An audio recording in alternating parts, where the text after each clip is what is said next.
Hey, I'm Kudi Christine, a software engineer based in South Africa, and on this channel we talk tech, code, career, and lifestyle. So, I got my very first professional job as a junior software developer at the age of 21, and if you recall or have been here for a while, I dropped a video about 5 months ago covering that separate video. But in short, I was still in university and still trying to complete my degree. And generally speaking, I don't know if I got the job because of the degree or in spite of the fact that I had not gotten it yet. What I do know is this: the things that actually made me look good in the interview. Things I learned at home on my laptop and definitely not in a lecture hall. So today I'll be telling you exactly what those resources are, because they're definitely still existing and for free, no subscriptions and no excuses.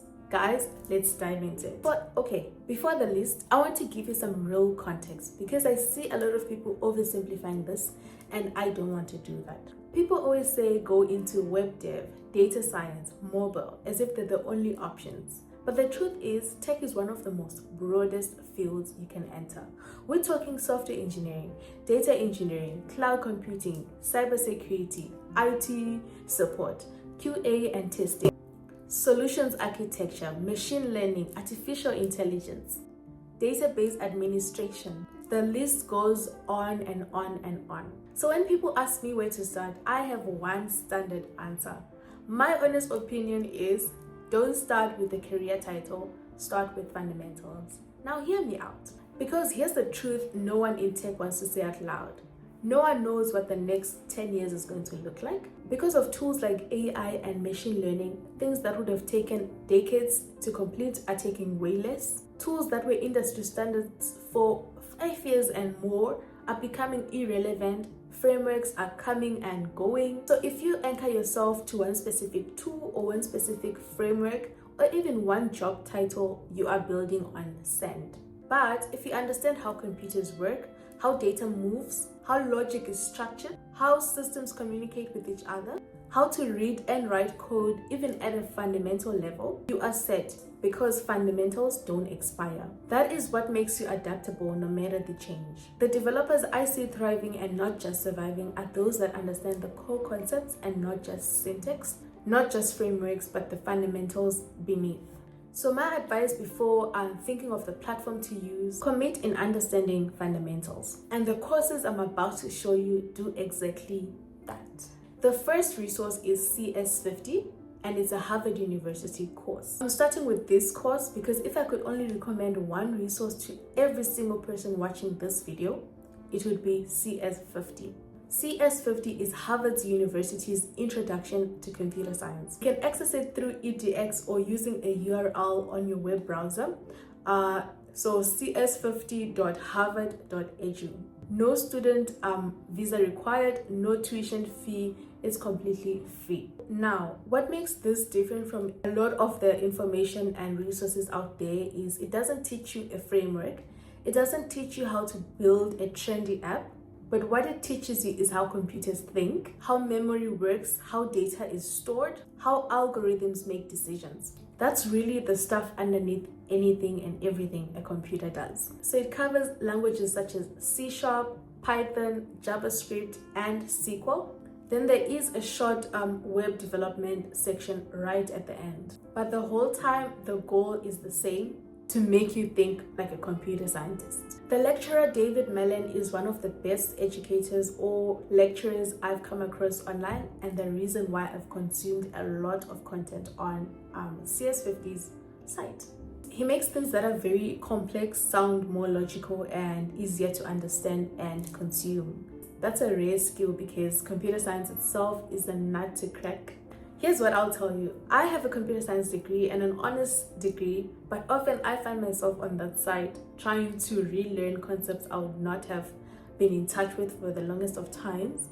And I think that should tell you something, because guys, instead of going to seek answers in a textbook, I am visiting the site. So yes guys, it's free to learn. There is a verified certificate at the end which you can purchase for, I think it's about $200, $220, around there. That's about 4,000 to 5,000 rand in South Africa's currency. Yeah, 5,000 rand.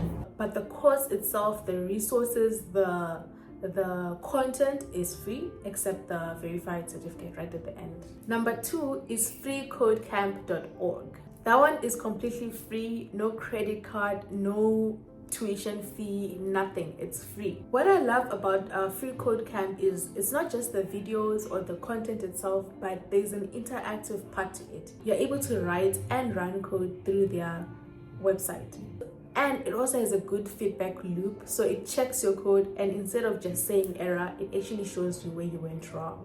And I think that interactive part is what makes the difference. I mean, doing stuff helps you retain more information and understand things better than just watching a video or reading through something. I love that it also covers a wide range of core programming languages such as your Python, your JavaScript, data visualization, relational databases like your SQL, machine learning fundamentals, and many more courses. I'll be showing videos as I go along. So what I love about Free Code Camp is it also offers certificates after completing a certain course, and those courses are also free of charge, and you can always reference any of these courses in your portfolios, your CVs, your resumes, and even job related applications like LinkedIn. So an additional thing that I love about Free Code Camp, to add to the amazing things it already offers, is it has free YouTube videos. Some of the videos are 12 hours long, 5 hours long, 6 hours long.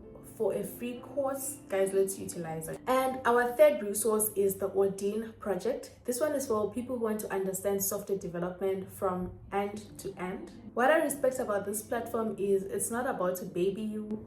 It sort of simulates a real world scenario or working environment. It teaches you how to read documentations, how to write documentation, how to debug, how to search for answers properly, and how to think through problems. So what I mean by it simulates real world working scenarios is it uses tools like GitHub, the command line, Node.js, and not simplified versions, the actual versions or tools that real world developers or people in the tech industry are using. It's free, it's open source, and what I love about this is it's constantly updated by community members.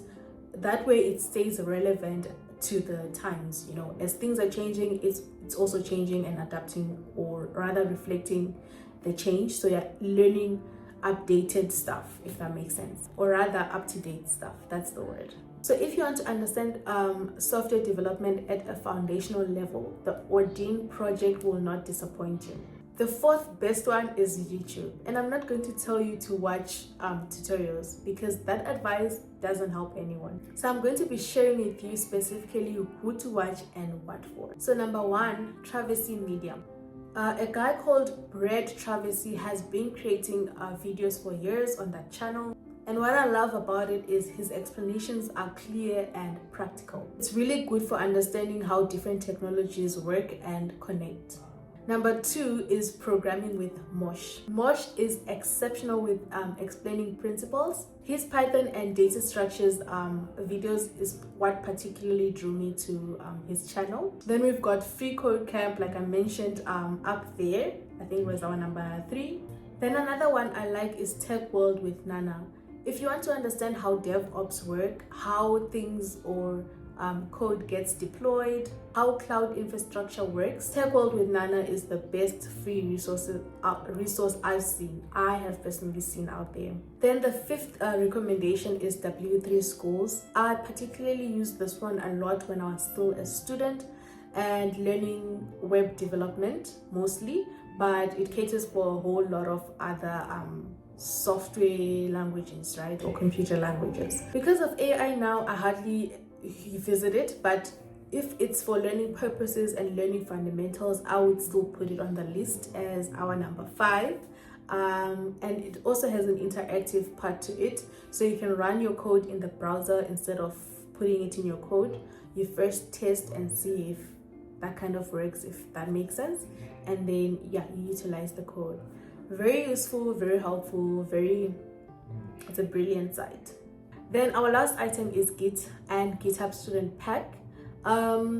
Student Developer Pack, yes, that's what it's called.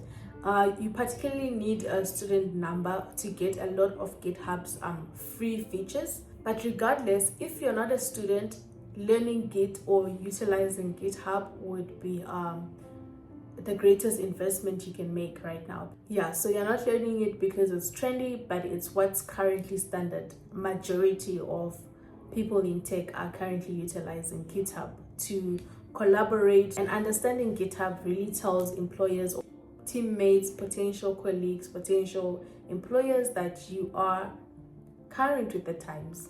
But not just current with the times, you actually know how software is built and managed. So yes, to access it, you go to education.github.com.